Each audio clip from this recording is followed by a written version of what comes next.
नमस्कार मित्रांनो, कशा आहात? मला खात्री आहे तुम्ही सर्व चांगलेच असाल. तर आजच्या व्हिडिओमध्ये आपण कोणत्या प्रकारची डिझाइन तर तयार करणार नाही, पण CorelDRAWमध्ये श्रीदेव फॉन्ट कसे इन्स्टॉल करायचे आणि यूज करायचे हे मी तुम्हाला सांगणार आहे. तर व्हिडिओ शेवटपर्यंत पूर्ण बघा, आवडल्यास लाईक करा, चॅनलला सबस्क्राईब तर तुम्ही करायला. तर चला मग वेळ न घालवता आजच्या मेन टॉपिकला सुरुवात करूया. तर मित्रांनो, श्रीदेव फॉन्ट यूज करण्यासाठी अगोदर ते आपल्याला डाउनलोड करावं लागेल. आता डाउनलोड लिंक तुम्हाला आपल्या टेलिग्राम चॅनलवरती मिळून देईल आणि टेलिग्राम चॅनलची लिंक आपल्या डिस्क्रिप्शन मध्ये मिळून देईल. तिथून टेलिग्राम चॅनल जॉईन करायचं आणि डायरेक्ट जे फंड आहे ते डाउनलोड करून घ्यायचे. आता फंड डाउनलोड केल्यानंतर तुम्हाला अशा प्रकारे एक फोल्डर मिळेल. आता फोल्डर मध्ये काय करायचं, अशा प्रकारे ते ओपन करायचं आणि ओपन केल्यानंतर तुम्हाला त्यामध्ये 278 फंड दिसतील श्रीदेवचे. तर कंट्रोल ए करून काय करायचं, ते पूर्ण फंड सिलेक्ट करायचं आणि माऊसला राईट क्लिक करायचं. जसं तुम्ही राईट क्लिक करा, तुम्हाला अशा प्रकारे एक इन्स्टॉल नावाचं ऑप्शन दिसेल. त्या ऑप्शन वरती तुम्हाला काय करायचं, क्लिक करायचं. जसं तुम्ही क्लिक करा, तुम्हाला काय होईल, हे पूर्ण फंड जे तुमच्या सिस्टम मध्ये इन्स्टॉल होतील. आता मी काय केलं, हे अगोदरच इन्स्टॉल केले, त्यामुळे हे परत मी इन्स्टॉल करणार नाही.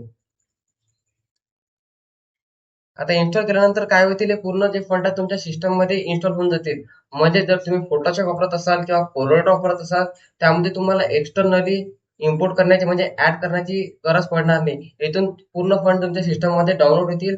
फक्त तुम्हाला CorelDRAW ओपन करायचं आहे आणि फंड लिस्ट मध्ये फक्त तो फंड तुम्हाला सर्च करायचा आहे आणि यूज करायचा आहे. तर अशा प्रकारे मी तुम्हाला सिंपल मध्ये सांगितलं की कशा प्रकारे इन्स्टॉल करायचं. आता इन्स्टॉल केल्यानंतर आपल्याला काय करायचं, याला यूज करायचं आहे. यूज करण्यासाठी मी काय करतो, इथे CorelDRAW ओपन करतो आणि कंट्रोल एन करून एक नवीन पेज आपण इथे क्रिएट करू. अशा प्रकारे मी कोणत्याही साईज मध्ये एक सॅम्पल पेज क्रिएट केलाय. आणि पेज क्रिएट केल्यानंतर मी तुम्हाला अगोदर विदाउट युनिकोड जनरेट केल्याशिवाय कशा प्रकारे आपल्याला फंड दिसेल ते पाहू. आता मी इथे टेक्स्ट टूल वरती क्लिक केलं आणि अशा प्रकारे मी काय करतो, इथे मराठीमध्ये टेक्स्ट टाईप करतो. आता मराठीमध्ये टेक्स्ट टाईप करण्यासाठी मी इथे गुगल इनपुट टूल यूज करत असतो. आणि तुम्हाला जर गुगल इनपुट टूल यूज करता येत नसेल तर कॉमेंटमध्ये नक्की सांगा, मी त्यावर पण व्हिडिओ घेऊन येईल. तर अशा प्रकारे मी काय करतो, एक टेक्स्ट टाईप करतो. मी काय केलं, सावडे नावाचं एक टेक्स्ट टाईप केलं. याला थोडं लोडिंग व्हायला वेळ लागते. आता इथे अशा प्रकारे आपण एक टेक्स्ट टाईप केलं आणि याला कोणत्याही तुमच्या सिस्टम मध्ये जो फॉन्ट असेल त्यामध्ये मराठी जो डायरेक्ट मराठी फॉन्ट आहे तो याला येऊन जाईल. आता काय करतो, मी याला कंट्रोल ए करून सिलेक्ट करतो आणि त्यानंतर इथे फंड लिस्ट मध्ये आपण काय करू, जो आपण फंड इन्स्टॉल केला त्यामधला एक कोणताही फंड याला देऊन देऊ. मी काय करतो, इथे अशा प्रकारे श्री देव मध्ये 4635 अशा प्रकारे फंड देतो. जसं तुम्ही याला अशा प्रकारे एक फंड द्या तर तुम्हाला अशा प्रकारे एक डब्बे दिसतील. आता जेव्हा तुम्ही श्रीदेव फंड यूज कराल तर तुम्हाला काय करावं लागेल, याचा युनिकोड जनरेट करावा लागेल आणि त्यानंतरच तुम्हाला तो मराठीमध्ये यूज करता येतो. आता युनिकोड जनरेट करण्यासाठी काय करावं लागेल, तर अगोदर काय करायचं, क्रोम ब्राउझर तुम्हाला ओपन करावं लागेल किंवा तुम्ही कोणतेही ब्राउझर ओपन करू शकता. आता इथे ब्राउझर ओपन म्हणजे क्रोम ओपन झाल्यानंतर आपल्याला काय करायचं आहे, एक वेबसाईट मी तुम्हाला डिस्क्रिप्शन मध्ये देऊन देईल. त्याला काय करायचं, इथे ओपन करून घ्यायचं. अशा प्रकारे ते हिंदी फंड कन्व्हर्टर या नावाची एक वेबसाईट आहे, ती तुम्हाला ओपन करावी लागेल. आता इथे तुम्हाला अशा प्रकारे दोन टेक्स्ट बॉक्स दिसतील. आता या टेक्स्ट बॉक्स मध्ये आपल्याला काय टाईप करायचं आहे हे थोडं लक्षपूर्वक ध्यान ठेवायचं. जो खालचा टेक्स्ट बॉक्स दिसते यामध्ये आपल्याला मराठीमध्ये टाईप करायचं आहे. तर मराठीमध्ये टाईप करण्यासाठी मी काय करतो, इथे Google input tool Marathi Google input टूलचा यूज करतो. आणि अशा प्रकारे काय करतो, मी इथे सावडे, समजा मी परत सावडेस टेक्स्ट मी टाईप केलं आणि ते एंटर केलं. अशा प्रकारे आपण काय केलं, ते टेक्स्ट टाईप केलं.